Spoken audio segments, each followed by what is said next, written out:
बजे अचानक कहीं से धुआं छा जाता है और उस धुएं के अंदर से एक आवाज आती है।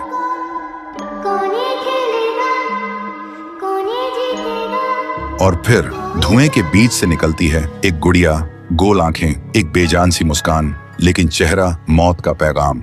वो गुड़िया एक घर के गेट तक जाती है और बच्चों जैसा एक गाना गाने लगती है। उसके गाने की आवाज सुनकर एक आदमी बाहर आता है और अगले ही पल वो गुड़िया उसका सिर चबा जाती है। वो आदमी तड़प तड़प के वहीं जमीन पर गिर जाता है। महाराज सब कुछ देखते हैं, उनकी आंखें भर जाती हैं। उन्हें समझ आ जाता है इसके सामने जाना मतलब खुद का अंत लिखना है। अगली सुबह गांव के लोग इकट्ठा होते हैं। महाराज कहते हैं ये पिछले भूत से भी ज्यादा डरावनी है।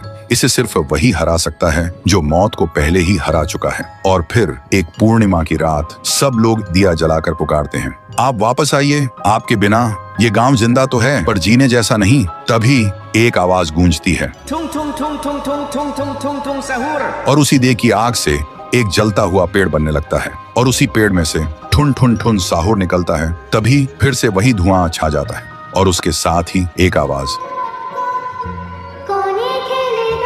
सब लोग घुटनों के बल गिर जाते हैं और कांपती आवाज में बोलते हैं, हमें बचाइए, वो आ गई है। ठुन ठुन ठुन साहुर एक जोरदार जंप करता है और सीधा उस धुएं में घुस जाता है और शुरू होती है एक आखिरी जंग ठुन ठुन ठुन साहुर और गुड़िया की। जमीन कांपने लगती है, आसमान से बिजली गिरती है और जब धुआं हटता है तो दिखाई देता है गुड़िया बिखर चुकी थी। हाथ अलग, सिर अलग, पैर अलग। और तब से गांव में फिर से एक नई सुबह हुई। महाराज मुस्कुराए, गांव वाले जीने लगे और उस दिन के बाद ठुन ठुन ठुन साहुर सिर्फ एक भूत नहीं रहा, गांव का रक्षक बन गया। लेकिन उसी रात कुछ ऐसा हुआ जो किसी को भी पता नहीं चला। गुड़िया का सिर, हाथ, पैर अपने आप जुड़ने लगे थे और फिर वो वहां से चली गई। तो दोस्तों, अगर आप देखना चाहते हैं पीहू वर्सेस गुड़िया तो इस वीडियो को 1 लाख लाइक्स तक पहुंचा दो।